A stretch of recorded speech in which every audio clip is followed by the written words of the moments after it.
Hello भियर आपन को स्वागत करुच्ची मो यूट्यूब चैनल स्टडी आर्ट्स को।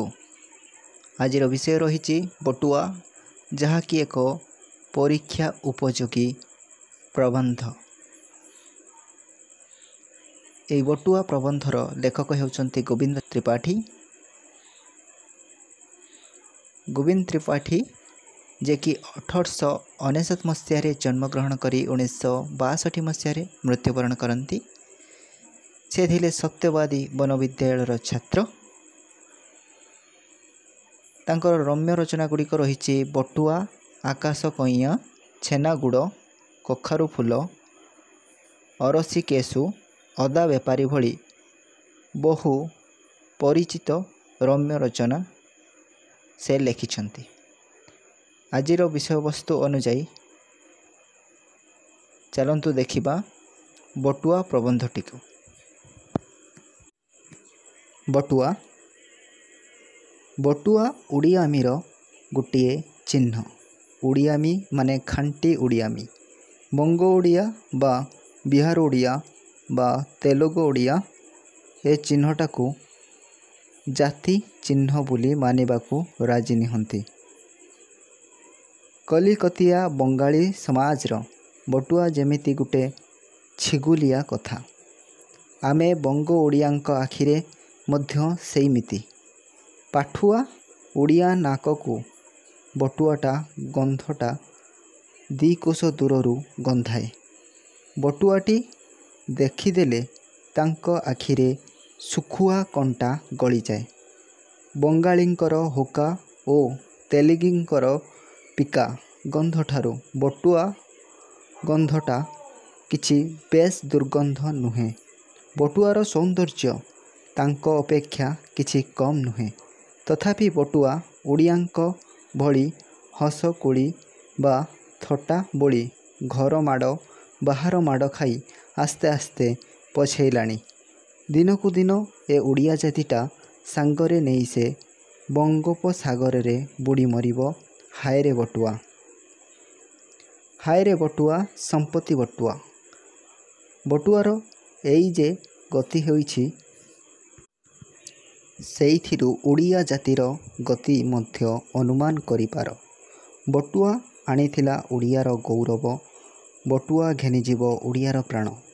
ओडिया जेतेबेले बटुआ थिला बेउसा पाई, पात्री व्यवसायी पाई, चाकरी पाई, ना अर्जिबा पाई जेतेबेले ओडिया ए पूर्व खंड गोटाक जाक बिंची होई जाइथिला सेतेबेले तार बटुआटी नहले चलु नथिला। सेतेबेले बटुआ खाली पान, गुआ, गुंडी रखिबार जागा नथिला। सेथिरे रहुथिला जड़ीबुटी, तिलक, कुथुड़ी, छुरी, कतुरी, पैसा पत्र, पान गुआ, मसाला मसली इत्यादि हेरेक चीज। खंडिए गामछा, दिखंड कंथा, खंडिए पितल, खंडिए ढाल एसबुर गोटिए बाड़ी, मुंडरे खंडिए ठेंगा, पादरे हलिए नागरा जूता। बेस ओडिया एतिकिरे चलिले अर्जन करी घर पैसा, देश पैसा अर्जन करने नुहे, विदेश पैसा देश को आनिबा पाई एई माने हेले बाटुआ। तांको बटुआ खंडी थिला तांकर बाटर संपत्ति। तांको उड़ियामीर गौरव, तांको अर्जनर उपाय। सेमाने 7 समुद्र 13 नई 50 पहाड़ शह शह जंगल पार हुई जाउथिले सेही बटुआटी आउ सेही ठेंगाटीर जोर रे। एही बाटुआ गुड़ाक लक्ष लक्ष टंका रोजगार करी आणुथिले।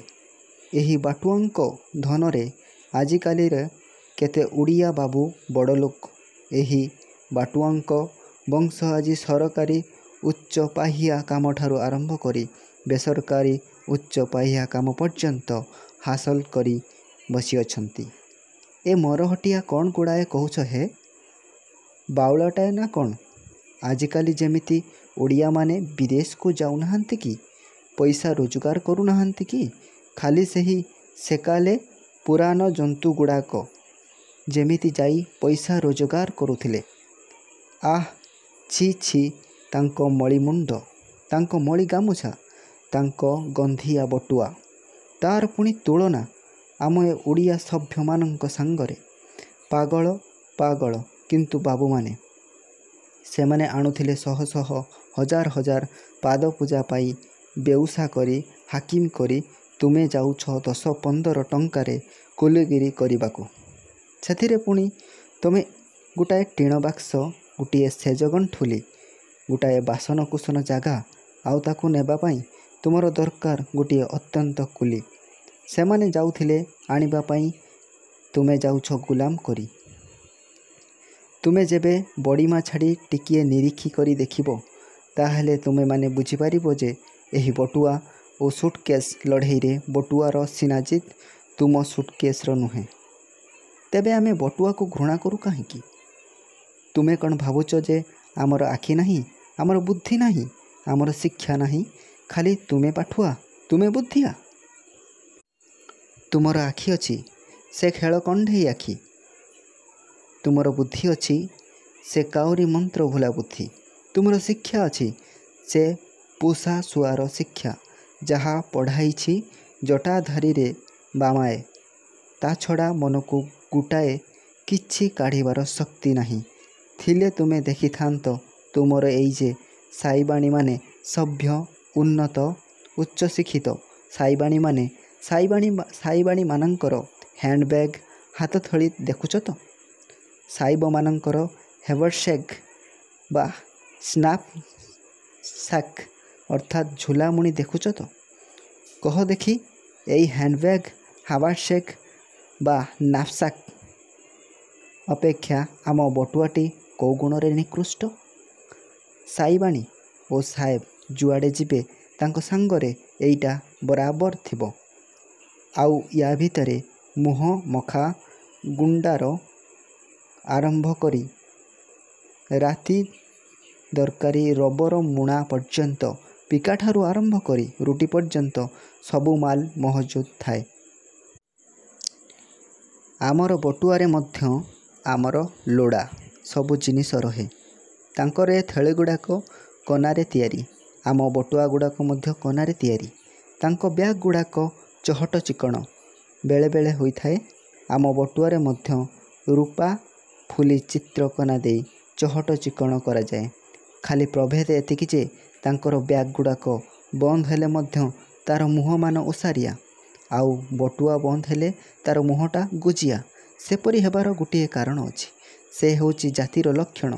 ସାହେବ ସାହେବାଣୀମାନେ କାମ ବେଳେ ତ ଗର୍ଜନ କରନ୍ତି, କାମ ନଥିଲା ବେଳେ ମଧ୍ୟ ଗର୍ଜନ କରୁଥାନ୍ତି। ଗର୍ଜନ କରିବା ତାଙ୍କ ଜାତିର ଲକ୍ଷଣ। ବିଲାତି ସିଂହ ତା ଜନ୍ମଦିନୁ ଗର୍ଜନ ନ କରି ରହି ଶିଖିନାହିଁ। କାମୁଡ଼ା ଜୋରରେ ଯେତେ ନୁହେଁ, ଖାଲି ଏଇ ଗର୍ଜନ ଜୋରରେ ବିଲାତି ସିଂହ ପୃଥିବୀଟା ମାଡ଼ି ବସିଛି। ଏ ଭୋକିଲା ବୁଲଡଗ୍ ଭୋକେ ନାହିଁ, ଦରକାର ବେଳେ କାମୁଡ଼େ ମଧ୍ୟ। ଭୋକି ଭୋକି ଯେବେ ହାଡ଼ ଖଣ୍ଡକ ଆର କୁକୁର ମୁହଁକୁ ମାରିନେଲା, ତେବେ ତ ଭଲ। ଯେବେ ଭୋକିବାରେ କାମ ହାସଲ ନ ହୁଏ, ତାହେଲେ କାମୁଡ଼ି ମଧ୍ୟ ଦିଏ। ଭୋକିବା ପଛକୁ କାମୁଡ଼ିବା ଧମକଟି ଅଛି ବୋଲି ତାଙ୍କ ଗର୍ଜନକୁ ଲୋକେ ଡରିଯାଆନ୍ତି। ଆମ ପୂର୍ବପୁରୁଷ, ଆମର ଓଡ଼ିଆ ଷଣ୍ଢ କାମ ବେଳେ ଗର୍ଜନ କରୁଥିଲେ, କାମ ସରିଗଲେ ମୁହଁ ବନ୍ଦ କରି ଘରେ ରହୁଥିଲେ। ଖାଲି ମିଛ ବୋବାଳି ଏ ଜାତିଟା ଜାଣିନଥିଲା। ଓଡ଼ିଆ ସୈନ୍ୟ, ଓଡ଼ିଆ ବେପାରୀ, ଓଡ଼ିଆ ବାବାଜୀ, ଓଡ଼ିଆ ବାଟୁଆ ଦେଶ ଜୟ କରି, ବେପାର କରି, ରୋଜଗାର କରି ଯାଉଥିଲେ। ଫୁକାର ଦେଉଥିଲେ, ଗୀତ ଗାଉଥିଲେ, ଖୁବ୍ ପାଟିତୁଣ୍ଡ କରୁଥିଲେ। କାମ ହାସଲ କରି ଯେତେବେଳେ ଘରକୁ ଫେରୁଥିଲେ, ସେତେବେଳେ ଘରଣୀମାନଙ୍କ ପାଖରେ ଏକାବେଳେକ ମୁହଁରେ 144 ଧାରା, ଖଣ୍ଡା ତଲୁଆର ଥୋଇଦେଇ ଲଙ୍ଗଳ ମୁଠି ଧରିବା ଓ ଲଙ୍ଗଳ ମୁଠି ଛାଡ଼ିଦେଇ ଖଣ୍ଡା ତଲୁଆର ଧରିବା ସେମାନଙ୍କ ପକ୍ଷରେ ଯେପରି ସହଜ ଥିଲା, ବାଟର ଦୁଃଖ କ୍ଲେଶ ସାଙ୍ଗରେ ଘରଣୀଙ୍କ କଅଁଳ ଛାତିର ଆଖି ବୁଜି ପଡ଼ି ରହିବାର ଅଦଳ ବଦଳ ମଧ୍ୟ ସେହିପରି ସହଜ ଥିଲା। ସେହି ହେତୁରୁ ବଟୁଆଟି ଥିଲା ତାଙ୍କର ଚିରସାଥୀ। ସମୁଦ୍ରର ଅତଳ ପାଣି ବଟୁଆ, ଯୁଦ୍ଧକ୍ଷେତ୍ରରେ ବଟୁଆ, ମଶାଣି ଭୂଇଁରେ ମଧ୍ୟ ବଟୁଆ। କେଳି ସଦନର କରୀନ୍ଦ୍ର ଦନ୍ତ ପଲଙ୍କ ପାଖରେ ମଧ୍ୟ ବଟୁଆ। ଚିର ଜାଗ୍ରତ ଥିଲା ଏ ଜାତି, ଚିର ଜାଗ୍ରତ ଅଛି ମଧ୍ୟ ବିଲାତି ଜାତି। ତାଙ୍କ ହ୍ୟାଣ୍ଡବ୍ୟାଗ୍, ହାଭର୍ସ ବା ନାପସାକ୍ ସବୁବେଳେ ହାତ ପାଖରେ, ସବୁବେଳେ ତୟାର। କିନ୍ତୁ ଆମେ ପରଗତିଆଁ, ଆଗଡ଼ିଆଁ, ସଭ୍ୟ ଶିକ୍ଷିତ ଓଡ଼ିଆଙ୍କ ନାକକୁ, କାନକୁ, ଆଖିକୁ, ମୁଣ୍ଡକୁ ଓ ଅଣ୍ଟାକୁ ଏ ବଟୁଆ ଅସୁନ୍ଦର ଅଗାଡ଼ିଆ। ଟିକେ ବସିଯାଅ। ଏ ବଟୁଆ, ଓଡ଼ିଆ, ଅକାଡ଼ିଆ, ବାଟୁଆ, ଆଗୁଆ, ପରଗତିଆଁ, ଆଗଡ଼ିଆଁ ଇତ୍ୟାଦି ଶବ୍ଦଗୁଡ଼ାକ ମୋ ମନରେ ଗୋଟାଏ ବଡ଼ ଗୁରୁତ୍ୱର କଥା ମନେ ପକାଇ ଦେଉଛି। ଥରକୁ ଥର ଦେଖିଥିଲି ଜଣେ ବଡ଼ ମୁଣ୍ଡିଆ, ବଡ଼ଖିଆ, ଧେତ୍ତେରେ ସେଇଆ କ'ଣ କରିବି, ମୁଁ ଯେ ସେଇଥିରେ ବଢ଼ି ଆସିଛି, କହିଥିଲେ ଜଣେ ଖ୍ୟାତନାମା ପ୍ରସିଦ୍ଧନାମା ସାହିତ୍ୟ ମହାରଥୀ। ଲେଖିଥିଲେ ଯେ ଆମ ନାଁ ପଛରେ ଏଇ ଯେଉଁ ଆକାରଟା ଯୋଡ଼ି ଦେଉଁ, ଅର୍ଥାତ୍ ବଳରାମକୁ ବଳିଆ, କଳାରାମକୁ କାଳିଆ, ବାଉରୀ ବନ୍ଧକୁ ବାଉରିଆ, ମଧୁସୂଦନକୁ ମଧୁଆ, ହରିଶ୍ଚନ୍ଦ୍ରକୁ ହରିଆ, କାଳିନ୍ଦୀକୁ କାଳିଆ, ବୈକୁଣ୍ଠକୁ ବଇଆ ଇତ୍ୟାଦି ବୋଲି ଡାକୁଁ। ଏଇଟା ଆମ ଜାତିର ସଭ୍ୟତାର ଚିହ୍ନ। ଏଇ ଟାକୁ ନାଁ ପରକୁ କା କରିଦେବାକୁ ହେବ। ତେବେ ତା ଜାଗାରେ କ'ଣ ବସେଇବ? ନାଁ ବଦଳି ତା ଫେର୍ ଗୋଟାଏ ଡାକ ନାଁ କିଛି ରହିବା ଦରକାର। ଦେଖାଦେଖି ଆଉ ଜାତିମାନେ କ'ଣ ଡାକ ନାଁ ଦିଅନ୍ତି। ବିହାରୀମାନେ ମଧ୍ୟ ଏଇ ଟା ଡାକ ନାଁ ପଛରେ ଲଗାନ୍ତି। ଯେପରି ଯମୁନାକୁ ଯୁମୁନୁଆ, ବାତକୁ ବାତୁଆ, ରାମକୁ ରାମୁଆ ଇତ୍ୟାଦି। ବିହାରୀ ଗୁଡ଼ାକ ଅତଏବ ଆମରି ପରି ଅସଭ୍ୟ। ତାଙ୍କ ପାଖକୁ ଯାଇ କି ଲାଭ? ରାଷ୍ଟ୍ରପତି ରାଜେନ୍ଦ୍ର ପ୍ରସାଦ, ବାବୁ ଜୟପ୍ରକାଶ ନାରାୟଣ ଏମାନେ ଆମର ଗୁରୁ। ୟାଙ୍କ ପାଦ ଚାଟିବାଟାରେ ଦୋଷ କ'ଣ? ଏମାନଙ୍କ ଘର ବିହାରରେ ହେଲେ ମଧ୍ୟ ଏମାନେ କ'ଣ ବିହାରୀ କି? ଏମାନେ ପରା ଭାରତବର୍ଷ ବୋଲି ଯେଉଁ ଅଲଗା ଦେଶଟା ଅଛି ନା, ସେଇ ଦେଶର ଧନୁର୍ଦ୍ଧାର। ତାହେଲେ ଉପାୟ? ଦେଖ ତ ବଙ୍ଗାଳୀମାନେ କ'ଣ କରୁଛନ୍ତି। ଏଇଥିରେ ଏଇ ତ ଠିକ୍। ହରିକି କହିବେ ହରେ, ମଧୁକୁ କହିବେ ମଧୋ, କାଳିନ୍ଦୀକି କହିବେ କାଳିନ୍ଦେ, ବୈକୁଣ୍ଠକୁ କହିବେ ବୈକୁଣ୍ଠେ, ଓଡ଼ିଆକୁ କହିବେ ଉଡ଼େ ଦେଶେ। ଏଇ ଠିକ୍ ବଙ୍ଗାଳୀ ଜାତି। ଭାରି ସଭ୍ୟ, ଖୁବ୍ ଉଚ୍ଚ ଶିକ୍ଷିତ। ଅତଏବ ଆମର ଏ ଅସଭ୍ୟ ପ୍ରଥାଟା ଛାଡ଼ିଦେଇ ତାଙ୍କର ସେ ସଭ୍ୟ ପ୍ରଥାଟା ନେବା ଆମର ଖାଲି ଉଚିତ ନୁହେଁ, ଏକାବେଳକେ ଧର୍ମ ମଧ୍ୟ। ଯାଅ, ଏଇଟା ଖାଲି ଫାଲତୁ। କହୁଥିଲି ଆମେ ସବୁ କଥାରେ ଅପ୍ରସ୍ତୁତ। ଯାହା କହନ୍ତିନି, ପାଗ ବାନ୍ଧୁ ବାନ୍ଧୁ କଚେରୀ ବରଖାସ୍ତ, ସେ କଥାଟା ଠିକ୍ ଆମରି ଉପରେ ଫାବେ। ଜଣେ ଲାଟସଭାରେ ସଭ୍ୟ ଆମର ଲାଟସଭାକୁ ଯିବା ଭାରି ଦରକାର। ଦଳପତିଙ୍କର କଡ଼ା ହୁକୁମ, ଯିବାକୁ ପଡ଼ିବ। ଲାଟସଭାରେ ସଭ୍ୟମାନେ ସେଥର ଗୋଟାଏ କିଛି ସୁନାହାତୀ କି ହୀରା ଛଡ଼ି ଅର୍ଜନ କରିବାର ଯୋଗାଡ଼ କରିଥାନ୍ତି। ଆମ ଓଡ଼ିଆ ସଭ୍ୟ ଘରଣୀଙ୍କ ସାଙ୍ଗରେ ରାନ୍ଧିବାକୁ ବସିଗଲେ। ଘରୁ ଯାଉଛନ୍ତି ଯେତେବେଳେ ମୁଠେ ଭଲ କରି ପେଟକୁ ନ ଖାଇ ଯିବେ କେମିତିକା? ତରବର ହୋଇ ରୋଷେଇ ହେଲା, ତରବର ହୋଇ ଖିଆପିଆ ମଧ୍ୟ ହେଲା। ତରବର ହୋଇ ରୋଷେଇ ହେଲା, ତରବର ହୋଇ ଖିଆପିଆ ହେଲା। ତରବର ହୋଇ ମୋଟରରେ ଚଢ଼ି ଷ୍ଟେସନକୁ ଯାଇ ଦେଖନ୍ତି ଯେ ଗାଡ଼ିଟା ବି ତରବର ହୋଇ ପ୍ରାୟ ଘଣ୍ଟାକ ଆଗରୁ ପଳାଇ ଗଲାଣି। ସଭ୍ୟ ଆମର ମୁହଁରେ ମହା ବ୍ୟସ୍ତ ଓ ପେଟରେ ମହା ଖୁସି ହୋଇ ଫେରିଲେ ଘରକୁ। ଓଡ଼ିଆ ପୁଅ ବାହାରକୁ ଯିବେ, ପାନ ଦିଖଣ୍ଡ ତ ଦରକାର। କିନ୍ତୁ ପାନ ଦିଖଣ୍ଡ ଯେ ତିଆରି ନାହିଁ, ଠିକ୍ ଶେଷ ବେଳକୁ ମନେ ପଡ଼ିଯିବ ସେଇ କଥା। ଆଉ ତାପରେ ଲାଗିଲା ବାହାବେଳେ ବାଇଗଣ ରୁଆ। ଅଥଚ ବଟୁଆ ଖଣ୍ଡକ ଯେବେ ଆମେ ରଖିଥାନ୍ତୁ, ତାହେଲେ ଆଉ ଦରକାର ଥିଲା କ'ଣ?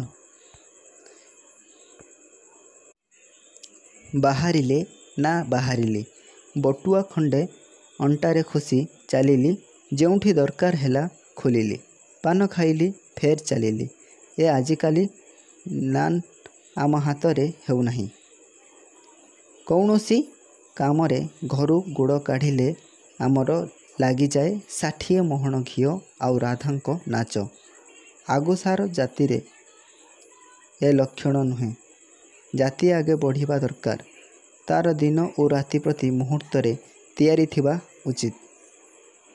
ଯେକୌଣସି ବେଳେ ଦରକାର ପଡ଼ିଲେ 5 ମିନିଟ୍ ମଧ୍ୟରେ ସେ ବାହାରି ଆସିବା ଦରକାର। ମୋର ମନେ ପଡ଼ୁଛି, ଥରେ ଜଣେ କଂଗ୍ରେସ ନେତା ଓ ଲୋକସେବା ମେମ୍ବର ଆଉ ମୁଁ କୌଣସି ମଫସଲ ଜାଗାକୁ ଯିବାର ଠିକ୍ କରିଥିଲୁ।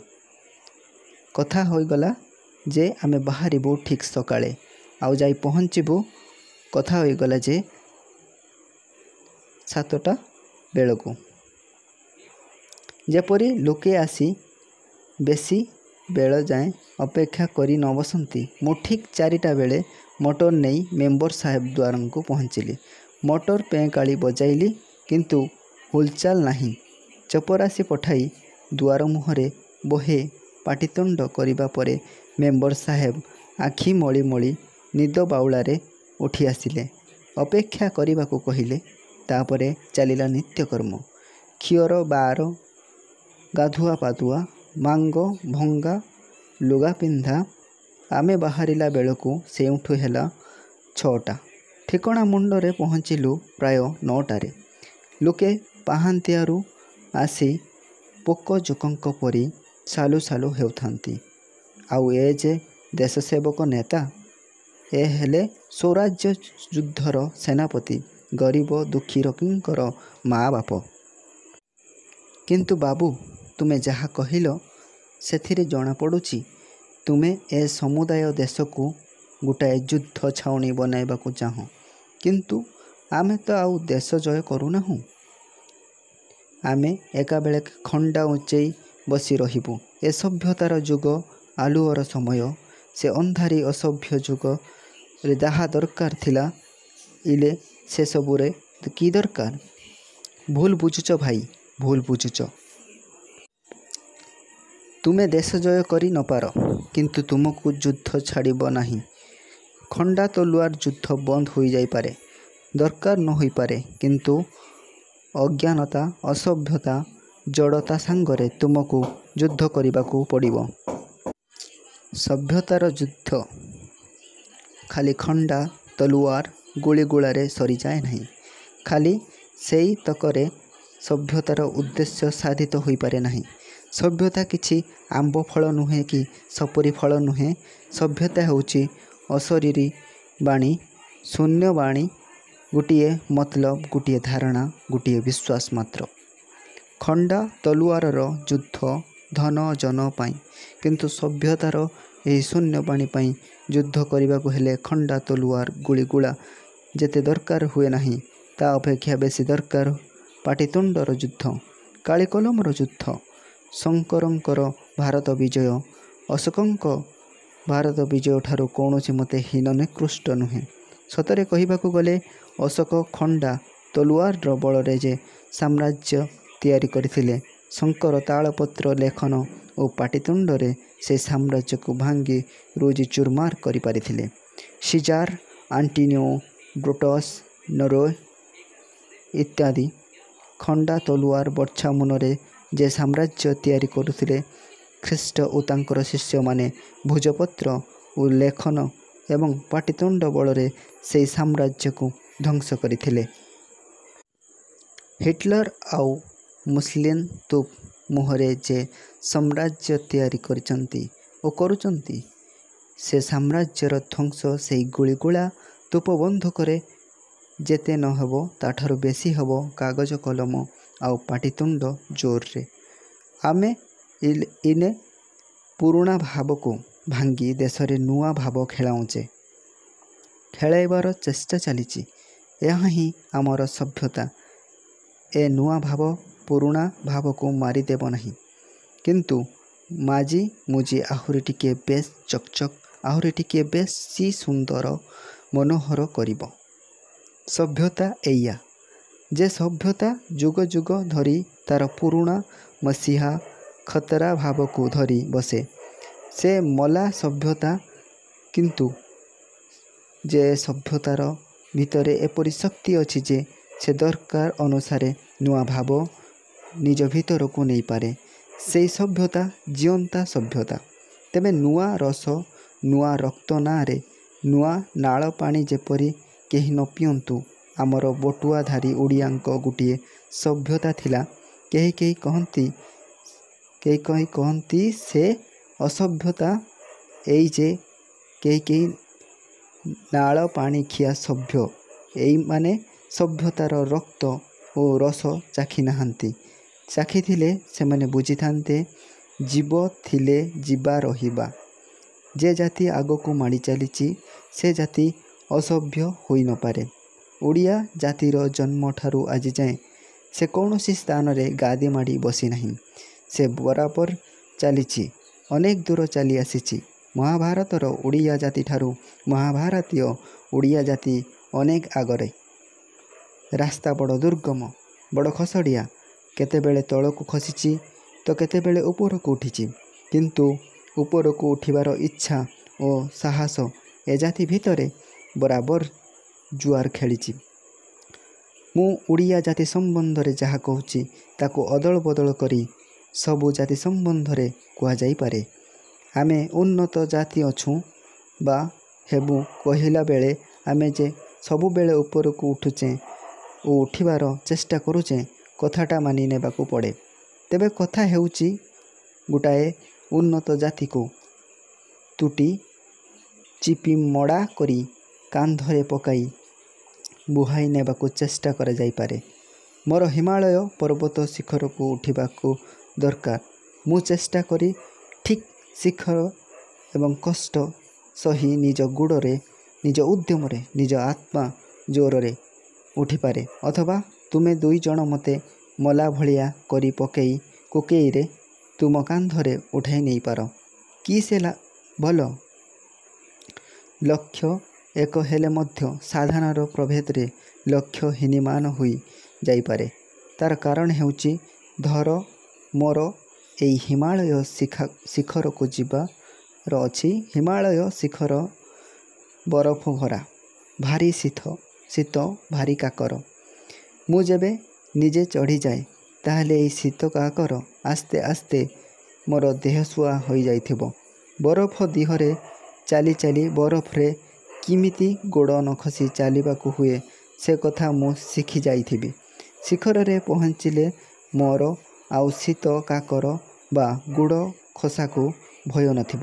ମୁଁ ନିଶ୍ଚିତ ଭାବରେ ବେପରୁଆ ଦେବତାମାନଙ୍କୁ ସାଙ୍ଗରେ ଜଣ ହୋଇ ବସି ଚନ୍ଦ୍ରମଧୁ ପିଇ ଚାଲିବି। କିନ୍ତୁ ତୁମେ ଯେବେ ମୋତେ ଉଠାଇ ନେଇଯାଅ ତାହେଲେ ମୁଁ ଶିଖରରେ ପହଞ୍ଚି ଠିଆ ହେଲା ବେଳକୁ ମୋ ମୁଣ୍ଡ ଘୂରେଇ ଯିବ, ଶୀତ କାକରରେ ଦେହ କୁଲ ମାରିଯିବ। ଖସଡ଼ା ବରଫରେ ଗୋଡ଼ ଖସି ମୁଁ ଯାଇ ପଡ଼ିବି ରସାତଳରେ। ମୋର ଗୋଡ଼ ହାତ ଭାଙ୍ଗିଯିବ। ମୁଣ୍ଡ ଦିହ ଛିନ୍ନ ଭିନ୍ନ ହୋଇ କୁଆ କୁକୁରଙ୍କ ପେଟ ପୂରାଇବ। ଅଥଚ ଏଣେ ପୁଣି ତମର ମୋତେ ନେଇ ସେଠାରେ ପହଞ୍ଚିବା କଷ୍ଟକର ଓ ଗୋଡ଼ ଖସାକୁ ଭୟ ଥିବ। ମୁଁ ନିଶ୍ଚୟ ଭାବେ ବେପରୁଆ। ବଡ଼ ପଡ଼ା ଉଠା ରାସ୍ତା, କଣ୍ଟା ଝଟାର ଦୁର୍ଗମ, ବରଫ କାକରରେ ପିଛୁଳି ଏକା ଏକା ଯିବା କଷ୍ଟ। ସେଥିରେ ପୁଣି ଭାର ବୋହିଯିବା ଆହୁରି କଷ୍ଟକର। ତୁମେ ଖୁବ୍ ସମ୍ଭବ କରିପାରିବ ନାହିଁ। ଖୁବ୍ ସମ୍ଭବ ତୁମେ ଆଉ ମୋ ସାଙ୍ଗ ହୋଇ ରସାତଳରେ ପଡ଼ି ବୁଡ଼ି ମରିବା।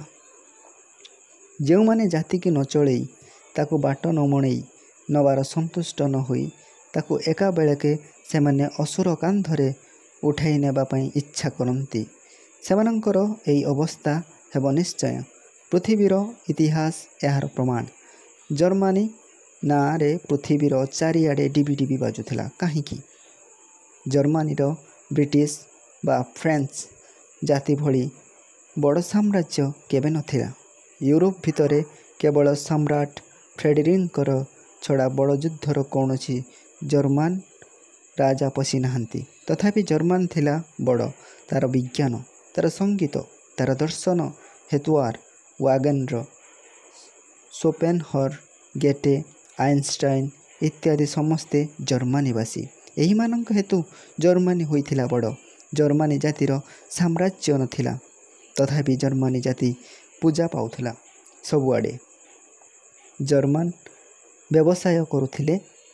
ଜର୍ମାନୀ ଲୋକଙ୍କର ବିଶ୍ୱାସ ଥିଲା ତାଙ୍କ ଜିନିଷର କାଟତି ହେଉଥିଲା।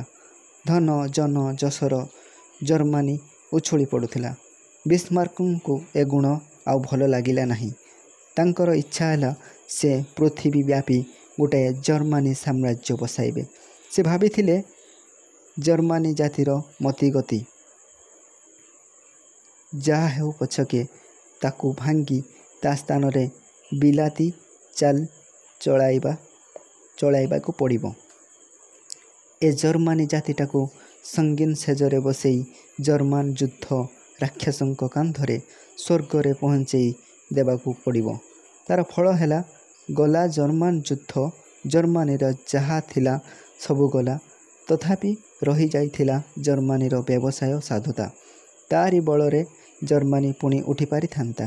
ଜର୍ମାନ ଜାତିର ମନୋବଳ ଓ ବୁଦ୍ଧିବଳ ପୁଣି ତାର ସାମ୍ରାଜ୍ୟ ଫେରି ଆଣିଥାନ୍ତା। କିନ୍ତୁ ହିଟଲରଙ୍କ ତର ସହିଲା ନାହିଁ। ସେ ବର୍ଷକୁ ବର୍ଷ ଦେଖେଇ ଲାଗିଲେ ଯେ ଜର୍ମାନୀର କଥାର ବିଶ୍ୱାସ ନାହିଁ। କମ୍ପାନୀର କଥାକୁ ବିଶ୍ୱାସ ନାହିଁ। ସେ ଭାବିଲେ ବିଲାତି ପେଞ୍ଚ ଖେଳି ସେ ପୁଣି ଜର୍ମାନକୁ ତାଙ୍କ କାନ୍ଧରେ ଉଠାଇ ନେବେ। ଜର୍ମାନର ମନ, ବୁଦ୍ଧି, ବିବେକ, ବିବେଚନା ସବୁ ହିଟଲରଙ୍କ ପାଦ ତଳେ ବଳି ଦିଆଗଲା। ତାଙ୍କର ମୁହଁ ଭୁରୁଡ଼ି ଇଂରେଜ ଲୋକଙ୍କ ମୁହଁ ଭୁରୁଡ଼ିକୁ ବଳିଗଲା। ସାହିତ୍ୟ, ବିଜ୍ଞାନ, ଦର୍ଶନ ଓ ସଙ୍ଗୀତର ଜନ୍ମଭୂମି ବୋଲି ଜର୍ମାନୀ ଯେ ପରିମାଣରେ ସ୍ନେହ ଓ ସହାନୁଭୂତି ପୃଥିବୀରୁ ପାଉଥିଲା, ବର୍ତ୍ତମାନ ସେତିକି ପରିମାଣରେ ଭୟ ଓ ଘୃଣା ଜନ୍ମେଇଲା। ଜର୍ମାନୀର ଅସଲ ରାଜ୍ୟ ମନୁଷ୍ୟ ସଭ୍ୟତାରେ ତାର ଉଚ୍ଚ ସ୍ଥାନ ଯାଇଛି। ନିଆଁଗିଳାଙ୍କ ଭିତରେ ଯେ ସ୍ଥାନ ପାଇ ସେ ବଡ଼େଇ କରିଥିଲା, ସେ ମଧ୍ୟ ଯିବା ଉପରେ। ଜାତିକୁ ତାର ଚିରାଚରିତ ବାଟରେ, ତାର ଚିରାଚରିତ ଓ ସଭ୍ୟତାର ନୀତିରେ ଚଳାଇ ନେବା ଦେଶ ନେତା ଓ ଦେଶ ସେବକର କର୍ତ୍ତବ୍ୟ। ଆମେ ବଟୁଆକୁ ଘୃଣା କରି, ବଟୁଆ ସଭ୍ୟତାକୁ ଘୃଣା କରି ଏ ଜାତିଟାକୁ ଉଡ଼େଇ ପାରିବା ନାହିଁ। ପ୍ରାୟ 50 ବର୍ଷ ହେଲା ଏ ବଟୁଆକୁ ପୋତି ଦେଇ ଏ ଜାତି ଉପରେ ଗୋଟାଏ ଏକାବେଳକେ ନୂଆ ଆଦର୍ଶ ଲଦି ଦେବାର ଚେଷ୍ଟା ଜୋରସୋରରେ ଲାଗିଛି। କିନ୍ତୁ ଦେଶ ସେଥିରେ କିଛି ଉପକାର ପାଇଛି କି? ଆମେ ଗୋଟାଏ ଅଲଗା ପ୍ରଦେଶରେ ପାଇଛୁ, ସେ କେବଳ ସିନ୍ଧୁ ପ୍ରଦେଶର ଦୟାରୁ। ଆମେ ଦେଶର କଂଗ୍ରେସ ସରକାର ବସି ପାରିଛି, କିନ୍ତୁ ତା ଦ୍ୱାରା ଲୋକଙ୍କର ବଢ଼ି ମରୁଡ଼ି ଦୁର୍ଭିକ୍ଷରୁ ବଞ୍ଚାଇବାର ଶକ୍ତି କେତେ ବଢ଼ିଛି? ମୁଠାଏ ମୁଠାଏ ବେଶୀ ଦୁର୍ଭିକ୍ଷ ଚାଉଳ ବା ପୁଞ୍ଜେ 6ଟା ବେଶୀ ତଗାବୀ ଟଙ୍କା ମିଳିବାର ସୁବିଧା ହୋଇ ପାରିଥାଏ, ସେ ମଧ୍ୟ ସ୍ଥାନେ ସ୍ଥାନେ ନୀତି ଦୃଷ୍ଟିରେ। ଏଥିରେ ଲୋକଙ୍କର କି ବିଶେଷ ଉପକାର ହେଲା? ବର୍ଷରେ ମାସେ ଖଣ୍ଡେ ଟିକିଏ ଟେକା ପାଣି ଦେବା ଦ୍ୱାରା ଗରିବ ଓଡ଼ିଆଙ୍କର ଖାଁ ଖାଁ ପେଟ ପୂରିବ। ଲାଭ ଭିତରେ ହୋଇଛି ଯେ ଗରିବ ଓଡ଼ିଆର ସାମାନ୍ୟ ପୁଞ୍ଜିରୁ ଶହ ଶହ ଟଙ୍କା ଖର୍ଚ୍ଚ କରି ଅସମ୍ଭବ ପ୍ରସ୍ତାବର ବିଚାର ପାଇଁ ଗୁଡ଼ାଏ କମିଟି କମିଶନ ବସେଇ ପୁଣି ସେଇ ଅସମ୍ଭବ ସିଦ୍ଧାନ୍ତରେ ପହଞ୍ଚିବା। ଥରେ ବଢ଼ି ମାରଣ କମିଟି ବସେଇ କେତେଗୁଡ଼ିଏ ବିଲୁଆ ବିଚାର ହୋଇଥିଲା ଓ ଶେଷରେ ସିଦ୍ଧାନ୍ତ ହେଲା ଯେ ଏଗୁଡ଼ାକ ପାଇଁ ପଇସା ଲୋଡ଼ା। ପଇସା ଯେତେବେଳେ ନାହିଁ, ଏଗୁଡ଼ାକ କାମରେ ଆସିପାରିବ ନାହିଁ। ସେଇ ପାଗୁଳ ଜିନିଷକୁ ଆଉ ଥରେ ପାଗୁଳିବା ପାଇଁ ପୁଣି ଗୋଟାଏ ଦିଟା କମିଟି ବସିଲା। ପୁଣି ଚାଲିଲା ବିଲୁଆ ବିଚାର ସେହି ପୁରୁଣା ନୀତିରେ। ଶେଷ କେତେ ହେଲା ସେଇଆ। ଏଇଥିଲାଗି ଟଙ୍କା ଦରକାର, ଆଉ ଟଙ୍କା ନାହିଁ। ଆମର ନେତାମାନେ ଠିକ୍ କରି ନେଇ ସାରିଲେଣି ଯେ ନାନ୍ୟପନ୍ଥା ବିଦ୍ୟତେ ଅୟନାୟ, ପରବୁଦ୍ଧି ଛଡ଼ା ଆଉ ବୁଦ୍ଧି ନାହିଁ। ଏଇ ହେଉଛି ଆମ ନୂଆ ବଟୁଆ ସଭ୍ୟତାର ନୀତି। ଆମର ଉନ୍ନତି ହେଲା ନାହିଁ, ଜାତିର ଉନ୍ନତି ଏ ଦଳର ରାଜୁତି ବା ସେ ଦଳର ରାଜୁତିରେ ହୁଏ ନାହିଁ। ପୁଞ୍ଜାଏ ଦିପୁଞ୍ଜା ବଡ଼ ପାଟିଆଙ୍କ କଥାରେ ଓ ପାଟିରେ ଜାତି ଉପରକୁ ଉଠେ ନାହିଁ। ଓଡ଼ିଶାରେ କଂଗ୍ରେସ ଏତେ ଜୋର ପ୍ରସାର ହୋଇଛି ଯେ ତା'ର କାରଣ କଂଗ୍ରେସର ଆଦର୍ଶ ଆମ ବଟୁଆ ଆଦର୍ଶ ସାଙ୍ଗରେ ମିଳିମିଶି ଯାଉଥିଲା ବୋଲି। ଓଡ଼ିଆ ଲୋକେ ଆଶା କରୁଥିଲେ କଂଗ୍ରେସରେ ପଶିଲେ ପୁଣି ଆମ ବଟୁଆ ସଭ୍ୟତା ଫେରି ଆସିବ। କିନ୍ତୁ ହେଲା କ'ଣ? କଂଗ୍ରେସ ରାଜୁତି ଆଗରୁ ଓଡ଼ିଶାର ଦୁର୍ନାମ ଥିଲା ଯେ ସେ ରାଜଭକ୍ତିର ଅର୍ଥାତ୍ ରାଜଶକ୍ତିବାଲା ଲୋକମାନଙ୍କର ଭକ୍ତିଭୂମି। ଆଜିକାଲି ଆମେ ହୋଇଛେ କଂଗ୍ରେସ ନେତାଙ୍କର ଅର୍ଥାତ୍ ବର୍ତ୍ତମାନ ରାଜଶକ୍ତିବାଲା ଲୋକମାନଙ୍କର ଭକ୍ତିଭୂମି। ମୋଟ ଉପରେ ଆମେ ଅର୍ଥାତ୍ ହାମ୍ବଡ଼ା ଆଗଚଲାମାନେ ଯାହା ଥିଲେ ସେଇଆ ଅଛୁଁ। ଖାଲି ଗୋରା ହାକିମଙ୍କ ସ୍ଥାନରେ କଳା ହାକିମଙ୍କୁ ବସେଇ ଏ ଯେବେ ସଭ୍ୟତା ହୁଏ ସ୍ୱାଧୀନତା ହୁଏ ତେବେ ଅସଭ୍ୟତା କ'ଣ ଆଉ ଗୁଲାମୀ କ'ଣ? ଦଳଗତ ଶାସନରେ ଦଳର ନିୟମ କାନୁନକୁ ମାନି ଚଳିବାକୁ ହେବ ବୋଲି ଆମର ପ୍ରକୃତି ଆମର ସଭ୍ୟତା ଆମର ବୈଶିଷ୍ଟ୍ୟକୁ ଆମେ ବାଦ୍ ଦେବୁ କିଆଁ? ଏ ଦୁଇଟି ଯାକ କଥା ଅର୍ଥାତ୍ ଦଳର ଶାସନ ଆମର ଏକ ସିଂଘିଆପଣ। ଦୁଇଟି ଯାକ ଭାଇ ବୋହୂ ଦେଢ଼ଶୁର ନୁହନ୍ତି। ଆକାଶ ନହେଲେ ପାତାଳ ହେବ, କଳା ନହେଲେ ଧଳା ହେବ, ଗୋରା ନହେଲେ କାଳି ହେବ, ରାଣୀ ନହେଲେ କାଣୀ ହେବ। ଏପରି ଭାବିବାଠାରୁ ବଳି ବଡ଼ ଅନ୍ଧାମୀ ଜଗତରେ ଆଉ କ'ଣ ଅଛି? କଂଗ୍ରେସ ଦଳ ଅଛି, କଂଗ୍ରେସ ଦଳର ରାଜୁତି ଅଛି ଓ ଚିରଦିନ କାଏମ ରହୁ। ଯେ କଂଗ୍ରେସ ଦଳ ଅଛି ସେମାନେ ରହିବେ ଓ ରୁହନ୍ତୁ। କଂଗ୍ରେସବାଲାମାନେ ଓ ଅନ୍ୟାନ୍ୟ ଦଳର ଲୋକମାନେ ଦଳର ମର୍ଯ୍ୟାଦା ଓ ଶାସନ ମାନି ଚଳନ୍ତୁ। କିନ୍ତୁ ତା ବୋଲି ଆମ ଜାତିର ବୈଶିଷ୍ଟ୍ୟ ଆମ ଜାତିର ବାହାଦୁରୀ କାରିଗରୀ ଆମେ ପଛକୁ ପକାଇ ଦେବୁ ନା କାହିଁକି? ଗୋଟାଏ ଜାତିକୁ ପୋଡ଼ି ଜାଳି ଗୋଟାଏ ଆଦର୍ଶର ପୂଜାରେ ବଳି ଦେବୁ କାହିଁକି?